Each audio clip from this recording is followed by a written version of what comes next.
What this module is about is feedback skills, offering feedback, receiving feedback, and developing the internal feedback for yourself in the form of reflective practice. So, offering feedback. Well, this depends on two things. Firstly, listening, and secondly, criticizing. Now, when it comes to listening skills, non-verbal behavior is really important. You have to think about attention and eye contact and positive feedback. You have to accept ideas and feelings, not dismiss explanations.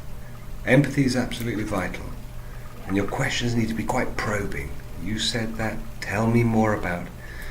And you have to learn how to summarize what someone is saying so that you can check your understanding as well as their understanding, as well as suggesting alternatives.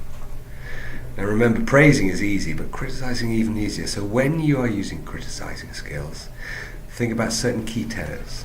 Firstly, let the person in the hot seat speak first. It's often much more realistic this way. When it comes to you talking, think about your good points that you're going to raise before any negatives. Plan a solution to the problem. Be sensitive and aware of how someone may respond to the kind of things you're going to say. By all means, recognize the problem, but be constructive with the kind of suggestions that you've got to overcome those. And if you're going to criticize, tend to criticize the act rather than the person. There are various different types of feedback, and very broadly they fall into three different categories: negative, positive, and constructive. Negative feedback, of course, is the least skilled. And probably the easiest way of seeing this and the others is in the forward road signs, because negative feedback is like a dead-end road. You're not providing any options. There's nothing to build on. You're leaving relations very strained.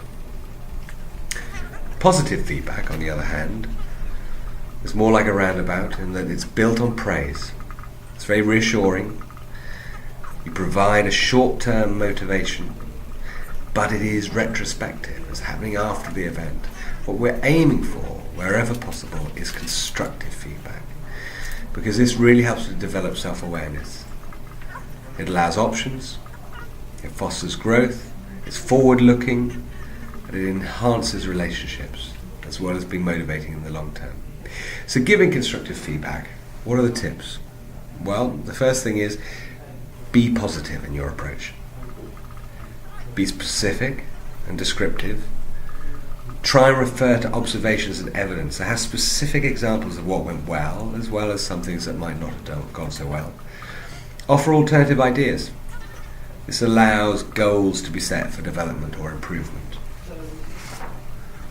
Be honest, but be sensitive. Think about using I statements. This is your personal feedback. Encourage self-analysis and reflection, and remember this should be a discussion, not a one-way process, and you need to make sure you check the understanding. Has everything been taken on board? Think about your tone of voice. Encouraging, not critical. Now, when you're receiving feedback from others, whether criticism or praise, don't let your feelings get in the way of using the important information that's being offered. So when you're receiving feedback, one of the crucial things is that you need to listen actively without comment until the other person's finished speaking. Try and avoid interrupting with explanation or defense. If you're being given a compliment, accept it assertively. This is good. Own your own strengths. If the feedback's loaded in some way, don't jump to the defensive straight away. Express your feelings about a statement in a really constructive way. And if it's a little bit vague, ask for specific examples. The crucial thing with feedback is that you are clear about what is being said and that you decide what to do as a result of that feedback.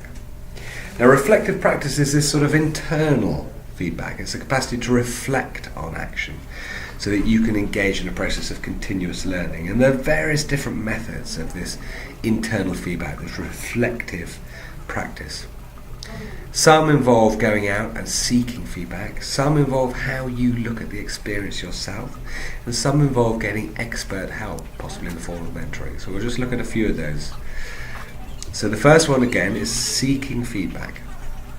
Sometimes it's about taking time out there, or about keeping some sort of note of this in some sort of journal or some form of feedback.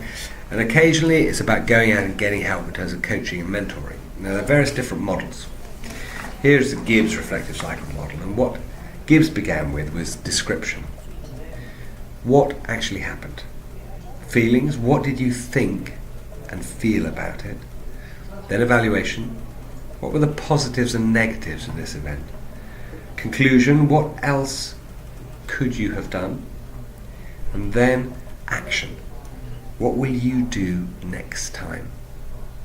And if you can get into this cycle, what it allows for is a continuous learning. There is another model as well, which is Rolf's model. A Rolf's framework, he uses 3 simple questions to reflect on a situation. What, so what, and now what? Begins, first of all, with what. What is the problem? What was my role? What happened? What were the consequences? Then it's thinking about so what? What was going through my mind? What should I have done? Do I know about what has happened now? And then the third one, now what do I need to do? What might happen now? And this last question is the one that can make the greatest contribution to practice.